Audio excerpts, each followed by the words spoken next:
Answers. So welcome, Maurice. Thank you. Thank you all for coming back. Again, if you have any questions or comments, just interrupt. I don't mind at all. So we're going to continue in those parts of the Talmud and the Midrash, which we started on last week, that have something humorous about them. And frequently the humor is brought about by the desire for the rabbis to be very specific about what the laws are, even to the point of going to extreme cases, very far-fetched situations, which probably will not happen in the real world, but at least by considering them, they illustrate very vividly what their point is. So let's begin from the beginning. In the Mishnah, it says, suppose that a knife falls down and slaughters a kosher animal in the proper way. Can the animal be eaten? Now, the issue here is that there was no intention to slaughter the animal. By some miracle, maybe the knife was hung on the ceiling and it fell down and it slaughtered the animal just right, and that's not easy. So that's almost an impossible situation. But the question is it acceptable as kosher meat or not? What do you think?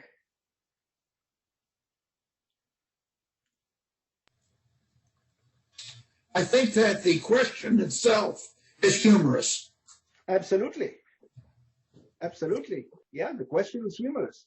But they're making a very specific point. And the point is this: intention does not matter. Whether you intended to kill the animal, to eat it, does not matter. So if it's done by accident, but right, if it's done by a minor, a child, a mentally challenged person who knows nothing about these rights, then you can eat the animal. However, in the original case, when the knife fell by itself and killed the animal the proper way, you may not eat the animal, because it says specifically in the Torah that you're not allowed to eat carrion, an animal that died for reasons other than having been slaughtered, a natural death, or in this case, an accident. So if the knife falls by itself, you may not eat the animal because it's carrion. But if the knife happens to kill the animal, not intentionally, but it's done by a person, then it's okay to eat it. The Gemara says, if a person threw a knife against a wall and in its flight it slaughtered the kosher animal in the proper way, the animal may be eaten because it was done by a person. And that person doesn't have to have the intent to kill the animal, but nevertheless, it's okay. And here's a similar one. In Tractate Bava Kama, it says that Rabbi, an influential rabbi, says, suppose that somebody is thrown from a roof, obviously with the intent to kill him. Can you understand me okay? Because I have a message saying low system resources. Can you hear me okay? Yes? I can. Can you raise your thumbs? Good. I can. All right, I'm gonna close. I'm gonna close some things just to satisfy the software. Okay, just 1 second. Okay, I'm closing things. Okay, so you throw somebody off a roof, obviously with the idea of killing him, and then right before he falls to the ground, someone stabs him with a sword before he hits the ground. And after he hits the ground, of course, he's dead. Question is, who, if anyone, is guilty of murder? Is it the one who threw him off the roof, the one who stabbed him with the swords, or no one? What would you say? That's the issue that they were discussing. When can you be accused of murder?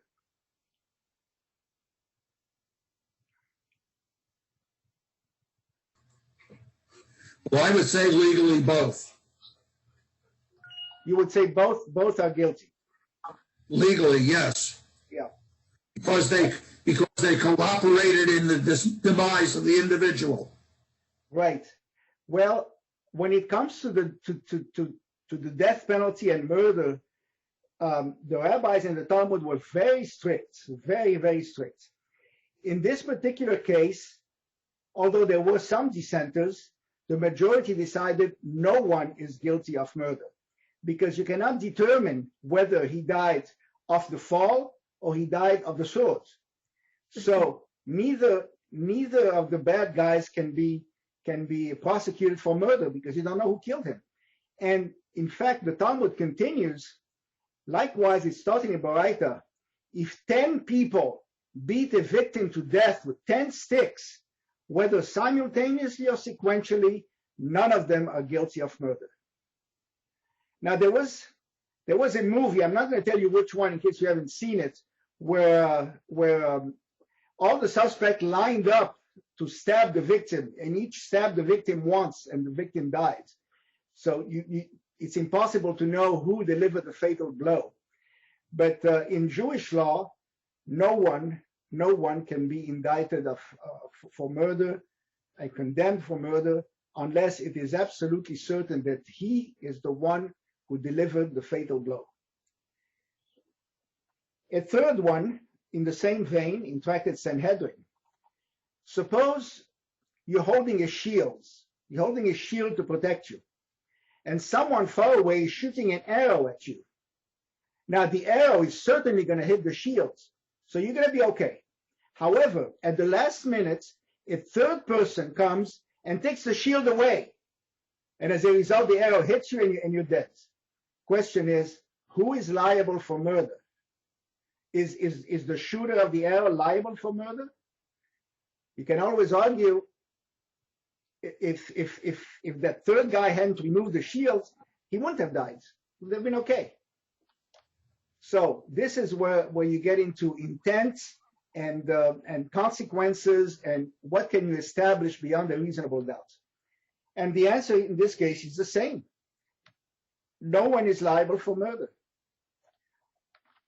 The person who removed the shields did not strike a deathly blow, did not kill anybody. He just removed the shields. Now you can charge him on other things, but they're just talking about murder here. Murder, of course, is a capital offense. So the guy who removed the shield is not liable, and the one who shot the arrow is not liable because it would have hit the shields. I have a question, Maurice. Yes. What if the person that shot him, he's got the shield on, what if the person moves and then the arrow hits him anyway? Would the person be responsible that shot the arrow? Yes. If Okay. he shoots the arrow, misses the shield, and it hits the person, whoever shot the arrow is responsible. Oh, okay. Because, when you're asking these hypothetical questions, the person could have moved and then the arrow could have killed him instead of hitting the shield. But it's not clear to me that it would be murder. It might be manslaughter. No. When someone is killed by accident, then there are provisions that allow the criminal to escape to what's called the city of refuge and take refuge there for as long as necessary until the relatives of the one who died are more or less pacified, technically until the high priest dies. And then he can come out of the city of refuge. But that's the provision. I thought that was different, though. I thought that was when it was really an accident. Like, I don't know. But the guy was shooting the arrow with the intent to kill the guy. Well, that's an accident. That's exactly the point. Is the intent important? And they seem to be saying, no, the intent is not important because it cannot be established. Anything that happens in your head, you're not responsible for. Your thoughts are your own. Judaism is a religion of action, not thought or belief. And so you can't know what's in a person's head. But if there are two witnesses that can say that the person killed someone else, then it becomes murder.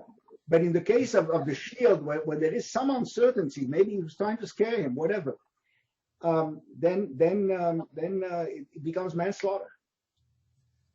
So they in have Jewish law, there's no such thing as premeditation? not as we understand it in the West. In order to be sentenced for a capital crime, you have to have two observant, independent witnesses to the act of murder or adultery or whatever it is, and it has to be eyewitnesses. It cannot be inferred. And furthermore, they decided that the person committing the act, the criminal, must have been warned beforehand that this was a criminal act and went and did it anyway. So in Jewish law, ignorance of the law is an excuse. The prosecutor has to submit evidence that you were warned, that you were aware of the law, and you did it anyway. So in other words, they put a lot of roadblocks to capital punishment. And the last time a Jewish court sentenced anybody to death was in the year 40. Since then, even though they could, they never did because the bar was so high. So the rabbis found a way of distancing themselves from the death penalty in this matter. And these are examples of instances that they made up where they make the point. That's. I have a question. You're talking about capital offenses that are punishable by capital punishment. But are these things considered some other lesser offense so that there would be some type of punishment for them? That's a question I don't know. In all the examples I mentioned, it specifically talks about murder. Who, if anybody, is liable for murder is the question they ask. They don't say are they liable for anything. So it will be an interesting discussion, and I confess I don't know the answer to whether all these people could be sentenced to something less than murder, something that doesn't carry the capital penalty. Okay, now, when you're religiously observant, you can really become obsessed with doing things exactly right. And you can come back and check on yourself, is this really kosher? Should I do a little more to make sure, etc.? It's very possible to fall into that trap. And the rabbis of the Talmud were quite aware of that possibility, and they put an end to it. This is what they said in the Mishnah. Suppose you're cleaning the house for Pesach, for Passover. You have to remove the hametz, the leavened product, from every room, clean it thoroughly, and then your house is kosher for Pesach. Okay, now it says, suppose that you've cleaned the room completely, and then one of your children, 3 years old, brings a piece of bread or a crumb of bread from another room into the room that you just cleaned. Okay, maybe that could happen. Now, they said we should not worry about that. It says we have no fear that somebody may have dragged hametz from one room to another, one spot to another. For if we did, we should also fear that it may have dragged hametz from courtyard to courtyard and town to town. In other words, after you finish your entire house, the neighbor's children might come into your house with a piece of bread. And if the entire neighborhood is completely clean, someone from the next town could come and bring a piece of bread. Should you start the process over again? The rabbi said, no. En ledavar sof. En ledavar sof. There is no end to the matter. That's how they phrase it, and it's a line that's used frequently in Jewish law.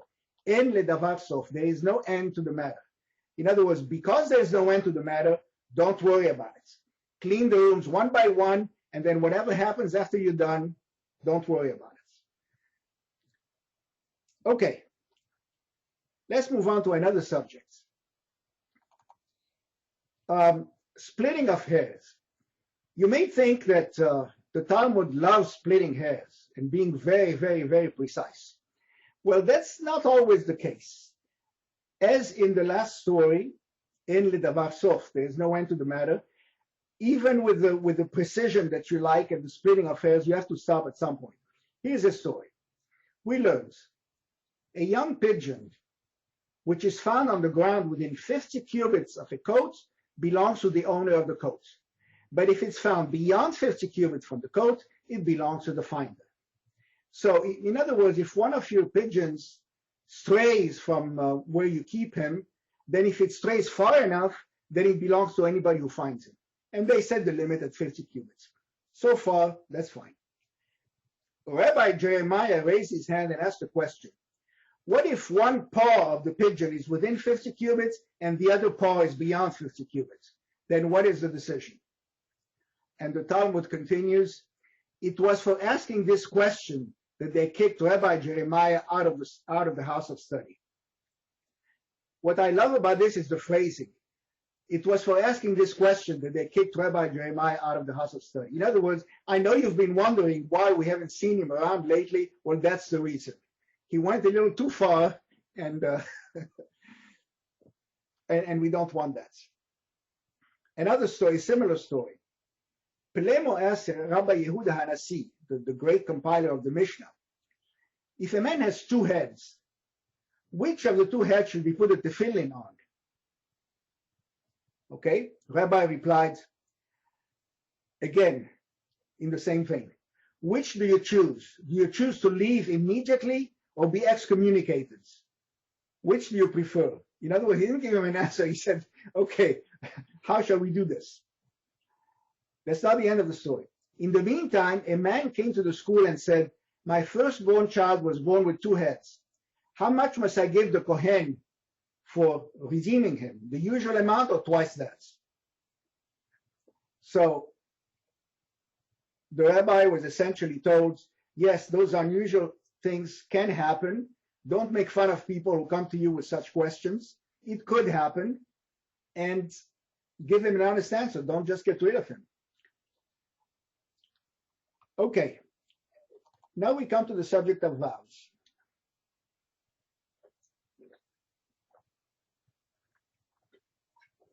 The Torah allows people to make vows. And vows, saying, for example, I vow that I will not do this thing, or I vow that I will do this thing. And you say it before witnesses. That would help you get rid of a bad habit. That would help you acquire good habits.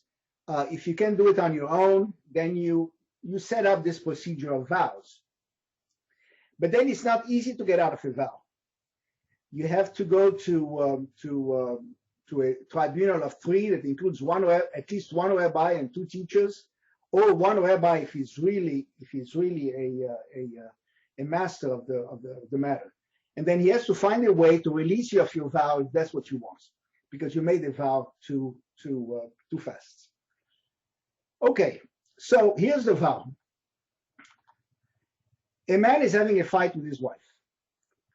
He says to his wife, I vow that I will not have sex with you until you show me something beautiful about you. I vow that I will not have sex with you until you show me something beautiful about you. He felt bad about it, and he went to see Rabbi Ishmael, son of Rabbi Yosef, to get out of the vow. This rabbi specialized in getting people out of vows. To get him out of the vow, he had to find that the vow was fulfilled, in which case it's the end of it. It doesn't apply. Okay, so the rabbi says, well, you said you wouldn't have sex with her unless you find something beautiful. Perhaps her head is beautiful. The man said it's round. Perhaps her hair is beautiful. It's like stalks of flax. Perhaps her eyes are beautiful. They are bleary. Perhaps her nose is beautiful. It is swollen. Perhaps her lips are beautiful. They are thick. Perhaps her neck is beautiful. It is squat. Perhaps her waist is beautiful. It protrudes. Perhaps her feet are beautiful. They're as broad as those of a duck. Perhaps her name is beautiful. Her name is Muk. The rabbi said, in that case, I pronounce your vow fulfilled. Her name suits her beautifully. Now, you would think this would work only in English, but it turns out it works in Aramaic as well. So he pronounced the vow fulfilled, and therefore something beautiful was found, and the man could go back to have sex with his wife. So they had to do things like that. There's also another story about Rabbi Ishmael.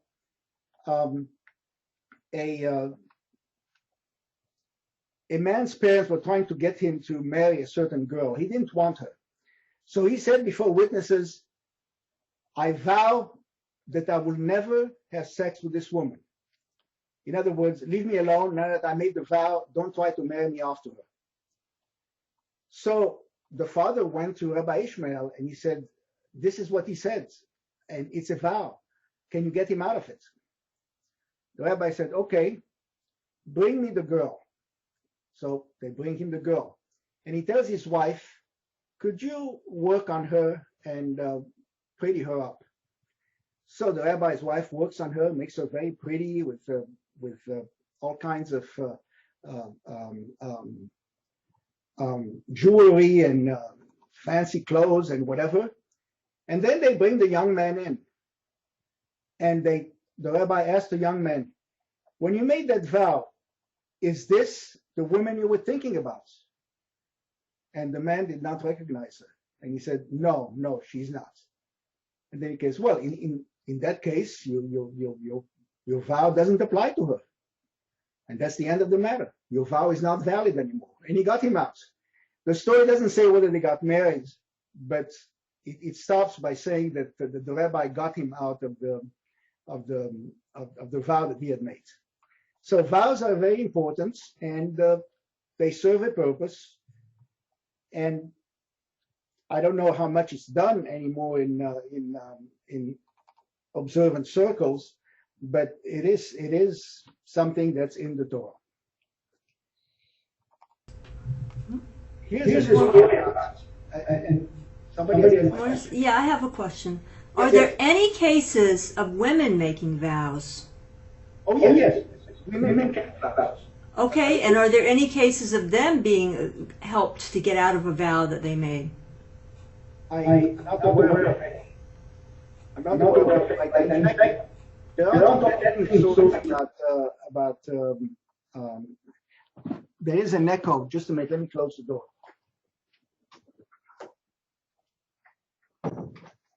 There aren't all that many stories about people getting out of vows, men or women. But the Talmud just wants to illustrate the fact that it's possible if the rabbi is smart enough to hit the right button. Okay, the proper sukkah. It says in Tractate Sukkah, if one erects his sukkah on the deck of a ship, Rabbi Gamliel declares it invalid because it could be easily blown away. But Rabbi Akiva declares it valid.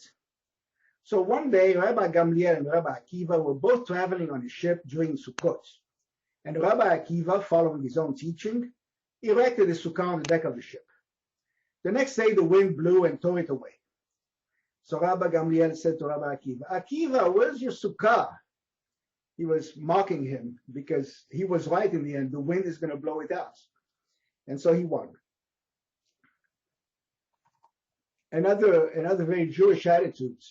Rabbi once suffered from a disorder of the bowels and said, does anyone know whether apple cider bought from a non-Jew is prohibited or permitted? Rabbi Ishmael, son of Rabbi Yosef, replied, my father once had the same complaints, and they brought him apple cider bought from a non-Jew, which was 7 years old, and he drank it and recovered. Rabbi said to him, you had this information all along and you let me suffer?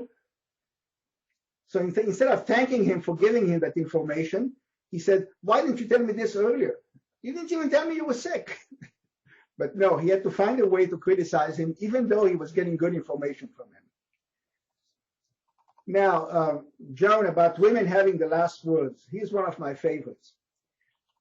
Rabbi Yosef the Galilean was once on a journey when he met Beruria. Beruria was one of the most famous women of the Talmud. She was very erudite, very learned, and she was the wife of Rabbi Meir, who was himself a top rabbi. So Rabbi Yosei asked her, "Excuse me, what road should I take in order to get to Lodz?" And she replied, "You stupid Galilean, didn't our sages teach in Pirkei Avot, do not talk too much to women?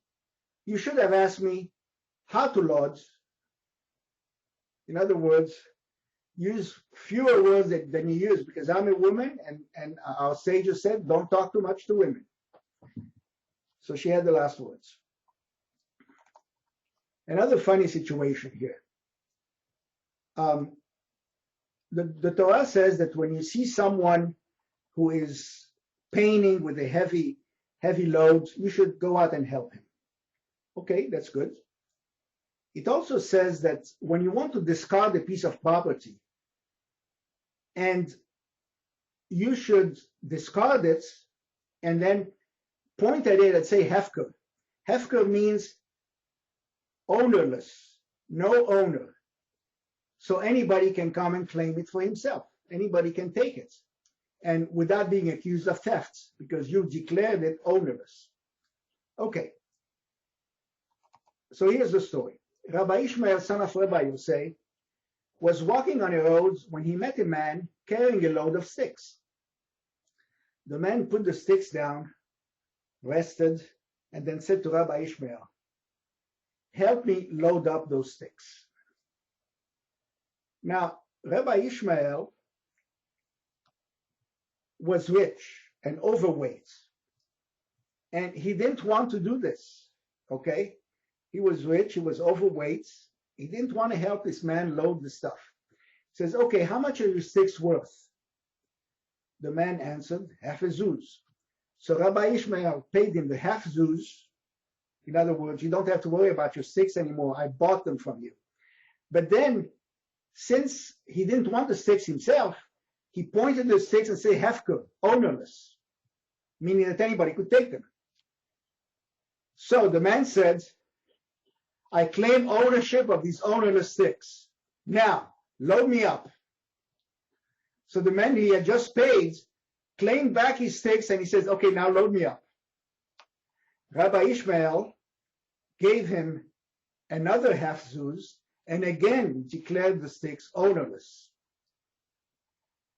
Seeing that the man is again about to claim them again, and this would continue forever, and the man would get more and more money, he added, I'm declaring these sticks ownerless except to you. But the rabbis discussing the story say, can something be declared ownerless with a condition attached? And they said, no, they can't. But Rabbi Ishmael had to stop the man somehow, or this little thing could go on forever. So that's the story.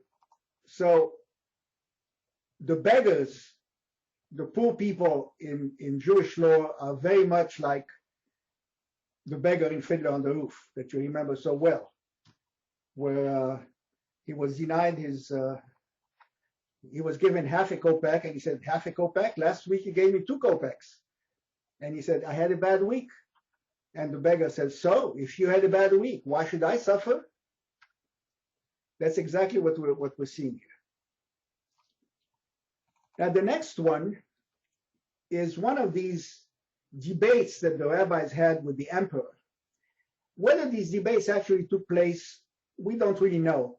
The emperors were known to visit the provinces and go to Judea and talk to the rabbis and so forth, and the rabbis knew Latin, so it's possible. But anyway, this is what the story says. The emperor proposed to Rabbi Tanhum, come, let us all be one people. In other words, forget this Judaism stuff. We're all Roman citizens. We're part of a big empire. Let's all be friends. Let's all be one people. The rabbi answered him, very well, but we are circumcised and cannot possibly become like you because our circumcision cannot be undone. So why don't you become circumcised like us? The emperor replied, you have spoken well. Nevertheless, anyone who gets the better of the king in debate must be thrown to the lions. So they threw the rabbis to the lions. But the lions stayed away from him. They did not eat him. One of the king's advisors, anti-Semitic no doubts, whispered in the emperor's ear, the reason the lions did not eat him is that they are not hungry. The emperor said, well, let's find out. And he had his advisor thrown to the lions, and the lions ate him. So be very careful what you suggest to people, because it may boomerang against you. The story of Purim, again, making a point.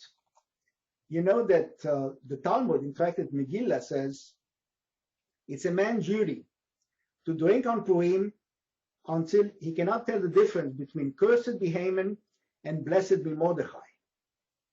And the story is that Rabbi and Rabbi Zerah joined together in a Purim feast. They got drunk, and Rabbi arose and cut Rabbi Zerah's throat. They were drunk. On the next day, he prayed on his behalf and revived him. Rabbi said, there was a good celebration of Purim. Next year, come again and we'll celebrate together again. Rabbi Zerah replied, no thanks. A miracle may not happen every time. In other words, don't rely on miracles. It's not going to happen every time. Now, the rivalry between the rabbis is wide open in the Talmud. They throw darts at each other, they sting each other, they have feisty debates, and sometimes use impolite language. Here's an example. Rav Yehuda said it was permissible to paint the eye on Shabbat. Okay? It's okay to paint the eye on Shabbat. But Rabbi Shmuel ben Bar Yehuda said that he who acts according to Yehuda profanes Shabbat. But then at some point, he himself had a sore eye. He went to ask Rav Yehuda, it is forbidden for me to put the medicine on my eye. Rav Yehuda sent back the following reply. To everyone else it is permitted, but to you it is forbidden. Again, he can't really do that.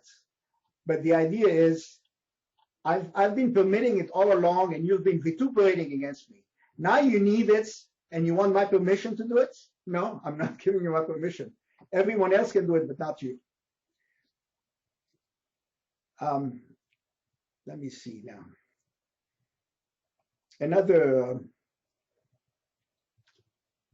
Another rebuttal says, Rabbi Sheshet said, it seems that Rav made this statement while he was sleepy and about to doze off. Translation, I don't know what he was smoking when he said that.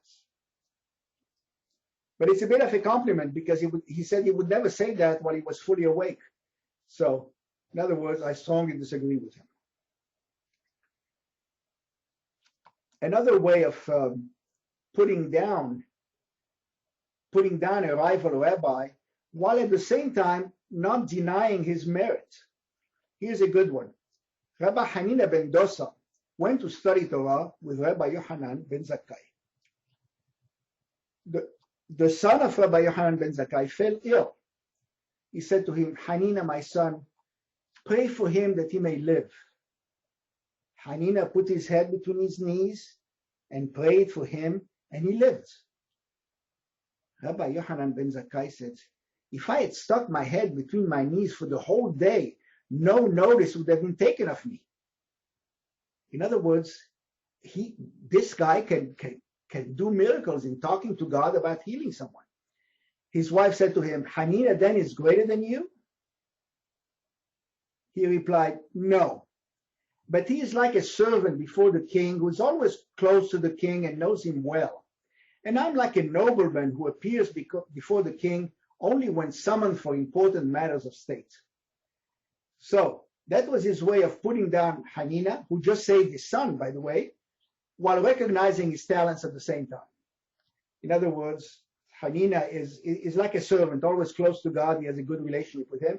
And I'm like the head of state who goes before the king only on rare occasions to discuss matters of state.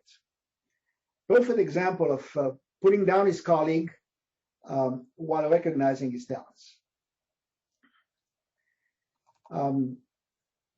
The rabbis were not above saying, do as I say, not as I do. Ben Azai was a famous rabbi, and he never married.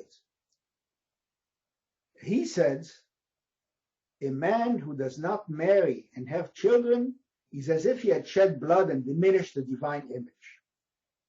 Rabbi Elazar said to him, teachings are becoming when they're uttered by someone who practices them. But you, Ben Azai, preach well, but do not practice your teaching. He pleaded, that's because I desire to study the Torah. The world will have to be preserved by others. But they didn't buy it. You have to practice what you preach, or your preaching will fall on deaf ears. Let me see now. Oh, yeah. He talked about studying Torah. He wanted to study Torah all the time. He didn't want to take time for a wife, for children, and all that. Okay. Now, the Talmud has a twist on whether Jews may take time away from Torah to study secular subjects. And that's still a point of contention in very, very orthodox communities. The extent to which math and biology and geology and all that should be taught. So Ben Dama, the son of Rabbi Ishmael's sister, once asked Rabbi Ishmael, may one such as myself, who have studied the entire Torah, learn Greek philosophy, that is, of the secular subjects? Rabbi Ishmael then read to him the following verse from the book of Joshua. This book of the Torah shall not depart from your mouth, but you shall meditate on it day and night. Therefore, the rabbi said, go find a time that is neither day nor night, and at that time you may study Greek philosophy. So he's quoting the Bible to him and it says study the Torah day and night. So find a time that's neither day nor night, and then you can study secular subject to your heart's content. Now, why did he phrase it that way instead of just saying no? If you ask me, a physicist, I say he was telling him to go off on his spaceship where there's no day and no night, and there he can study philosophy all he wants. When you're far away from the stars, there's no day and no night. So that's when you study secular subjects. And the students were not above teaching the teacher. When the same Rabbi Yehuda Hanassi was delivering a lecture, he smelled garlic. Very strong smell. So he says, let the one who has eaten garlic leave. Rabbi Hiya got up and left, not because he had eaten garlic, but to save the real offender from public humiliation.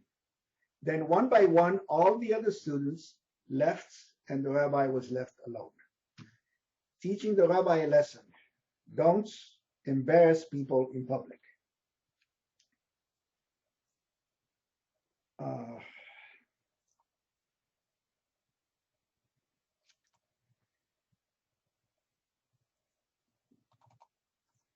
Now, the Midrash tells us that Mordechai, who raised Esther, his cousin,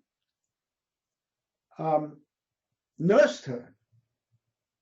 Yes, Mordechai nursed Esther.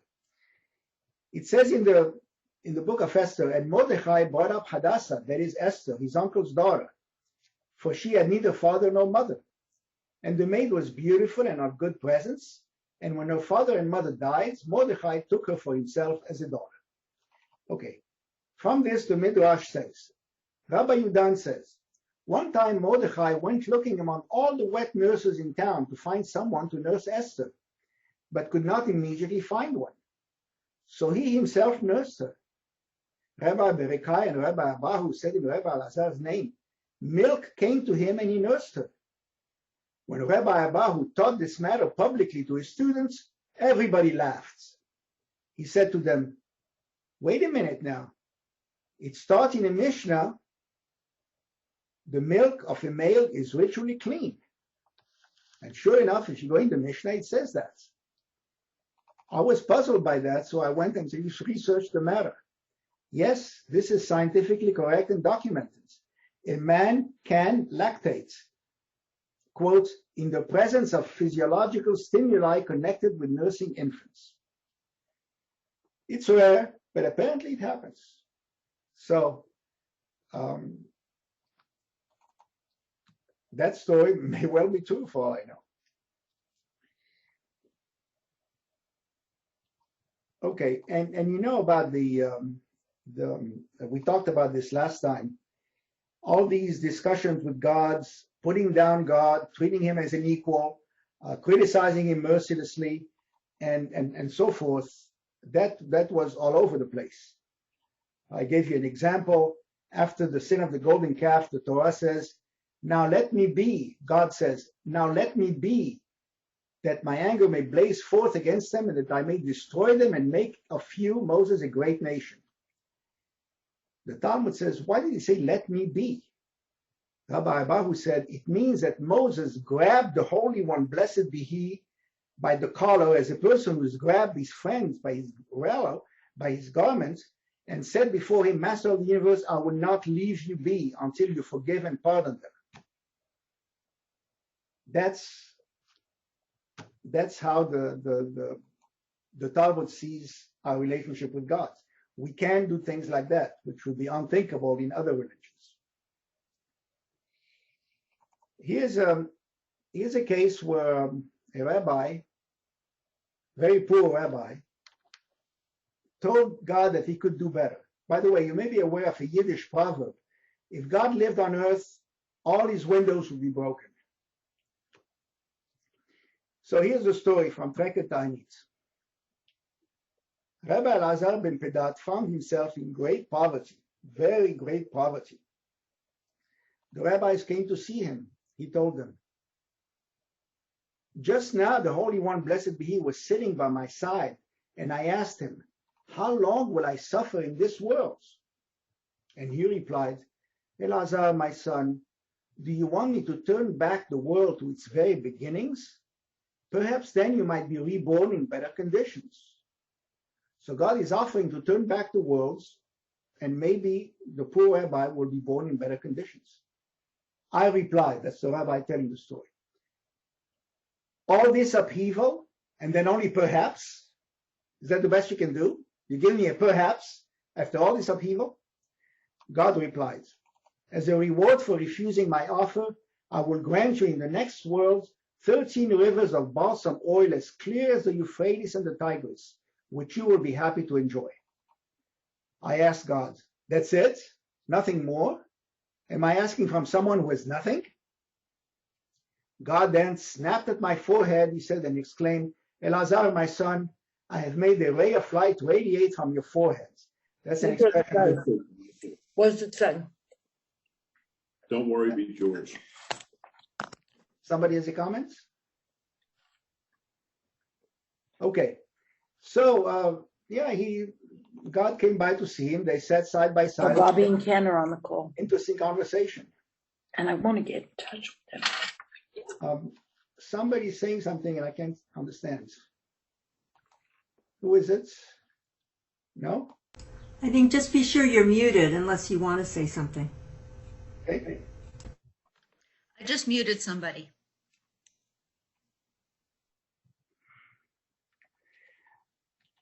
Now, they were teaching a lot of people.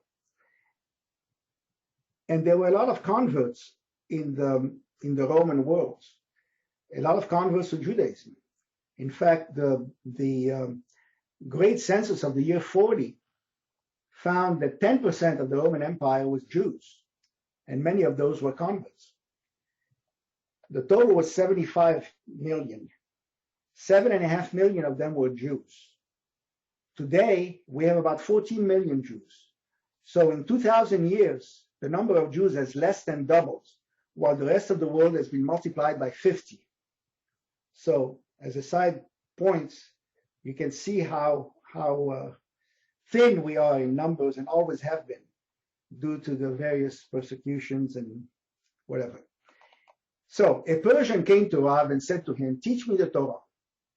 Rav consented, pointing to the first letter of the alphabet, and told him, "This is Aleph, say Aleph." The man remarked, "Who says this is Aleph? Maybe there are others who say that it is not." Rabbi said, "Say Bet, this is Bet." And then the man said, "Who says that this is Bet?" Rav rebuked him and drove him out in anger. Then he went to Shmuel, another rabbi, and said to him, "Teach me the Torah." He told him, "This is Aleph, say Aleph."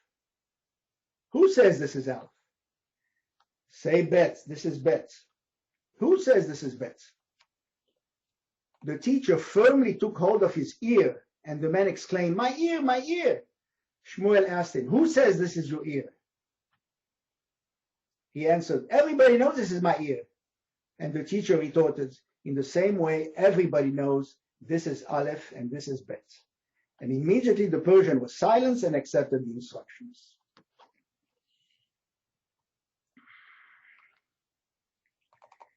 Sometimes you have to wake up the audience. Rabbi Yehuda Hanassi, the great Rabbi Yehuda Hanassi of the Mishnah of the year 200 or so, he was lecturing to a group of students, and the students became drowsy. He may have been a great rabbi, but maybe he was not a great lecturer. So they became drowsy. In order to rouse them, he said, "One woman in Egypt gave birth to 600,000. Then his student asked him, "Who was she?" He replied, "It was Yocheved, mother of Moses." Moses was equivalent to the 600,000 Israelites who left Egypt.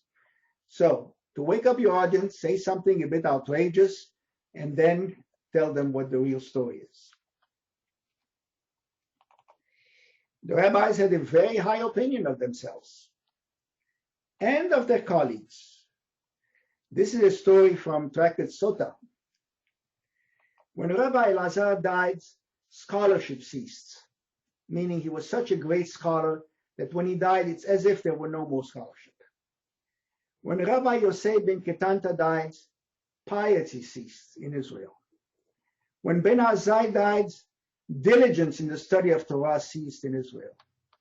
When Ben Zoma died, good teaching ceased. When Rabbi Yehuda Hanassi died, humility and fear of heaven ceased. Rav Yosef replied, "Don't include humility in your list because I'm still alive and I'm very humble." So, he thinks highly of himself. Why not? Rabbi Akiva once taught his son, Rabbi Yoshua, "My son, do not dwell in a town whose leaders are scholars, because scholars are bad administrators." It's an interesting lesson. Scholars are bad administrators. It can be both. Again, what starts with a good teaching ends up funny. A pious student had a father who drank too much wine and frequently collapsed in the streets in drunken stupor. One time it was raining, and the pious son saw a drunkard lying in the gutter with water running all over him. He brought his father there and showed him the drunk to show him the consequences of excessive drinking. What did the elderly father do? He went to the drunk, came close, smelled him, then asked him, "Wow, where did you get such good wine to drink?" And that's the end of the story. So what starts with a good lesson ends up with almost a joke. Any questions or comments before I go on?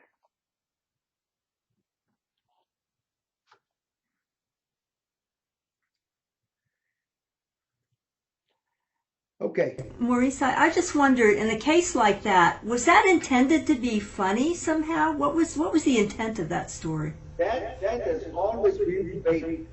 There are sour persons who say none of this was intended to be funny. None. Others say, "Oh yes, it was intended to be funny." You see, it doesn't say in so many words, take this as a joke or anything. It just tells the story, then moves on to something else entirely different.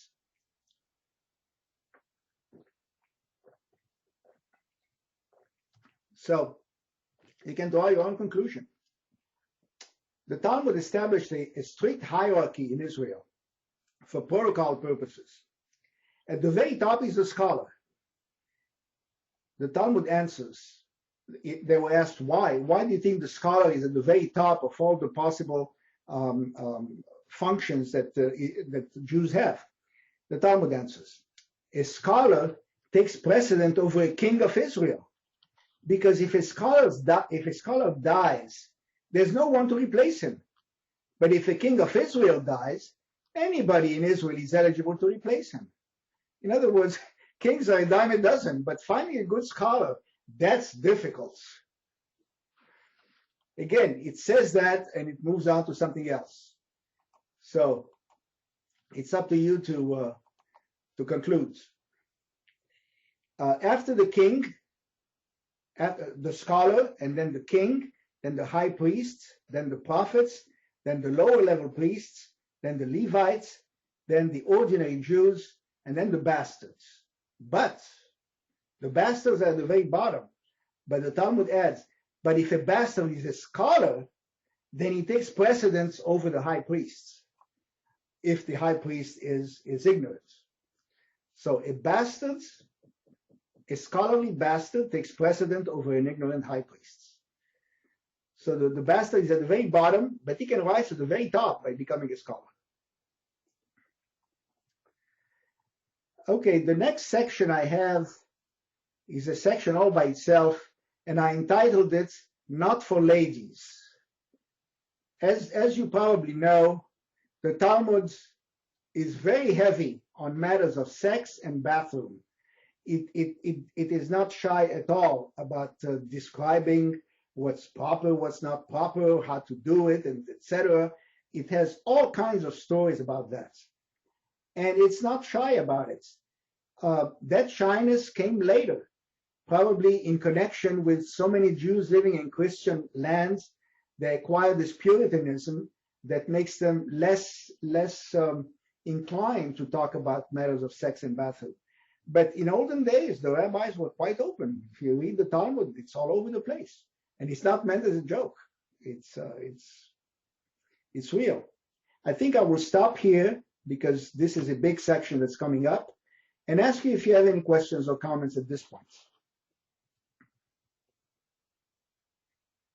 Suzanne asked, how does one become a scholar? Study, study, study. You're studying right now. That's I have a the way. question. There I you have a go. question. Go ahead. Are there jokes made about the Holocaust which are really not funny?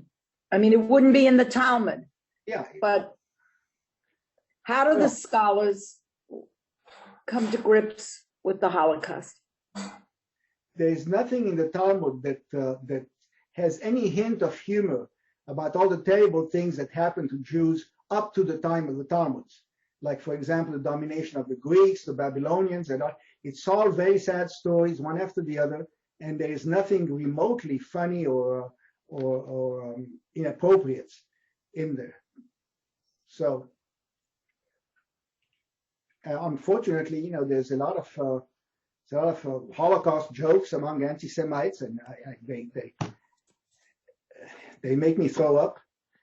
There's only one Holocaust joke that I like, only one, and here's how it goes. A group of rabbis who were victims of the Holocaust are sitting around in heaven talking about matters with the Holocaust, and all of a sudden they all burst out laughing. God was passing by, and he goes to them and he says, "What's so funny about the Holocaust?" And one of the rabbis, still laughing, says, "Oh, you can't understand. You had to have been there." That's the only Holocaust joke I like. Yeah. Thank you. Other comments? Maurice, to speak on the same topic, how is our scholars from ancient times, how did they discuss well, it wasn't called anti-Semitism then, but how did they deal with making sure that people recognize that we were an okay people, that we really didn't have horns and all the things that, you know, we all read about now as adults. How did they handle that type of thing? Well, the prejudices about the Jews have always existed. I mean, there were very heavy pogroms in the first and second centuries BCE at the hands of the Greeks. The Greeks were living with the Jews in Alexandria in particular, and there were pogroms all the time and fights and you know, it was really bad, and that was before the advent of Christianity. So the accusation that you know, Jews keep to themselves, they have these strange rights, they don't mingle with others and all that, that's been around forever.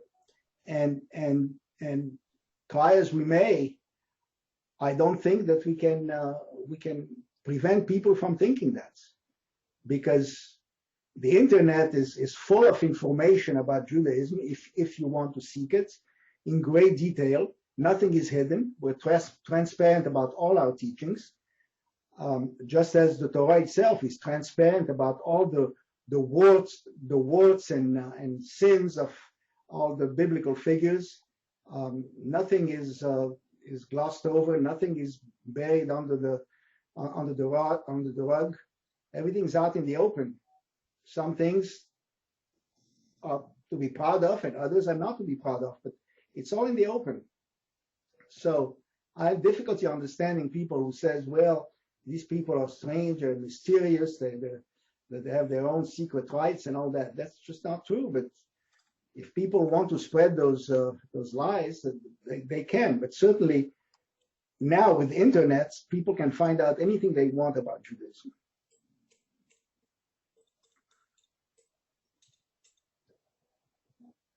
Other comments?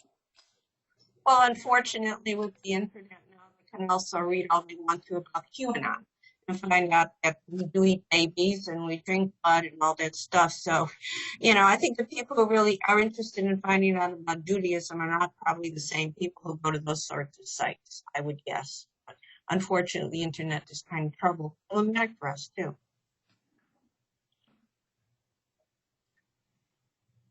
You know, I read a very interesting book called, I think that the title of the book was called Why the Jews? In other words, why the Jews? How come they always pick on us? And he went through this, you know, step by step about, well, because they say we're rich. Well, no, look at people at the ghettos and the shtetls and all that. They didn't have a lot of money. Well, they hate Jews because, you know, I can't remember all the other reasons that he debunked. And finally, at the end of this, he said, the reason people hate Jews is because they're Jewish. And what does that mean? They only believe in one God. They won't take, like in the Romans and the Greeks, they won't take our gods. They will not have another God. They have their own laws, i.e. the Torah. We don't mingle with other people or go to their houses and eat because for fear that will violate our dietary rules.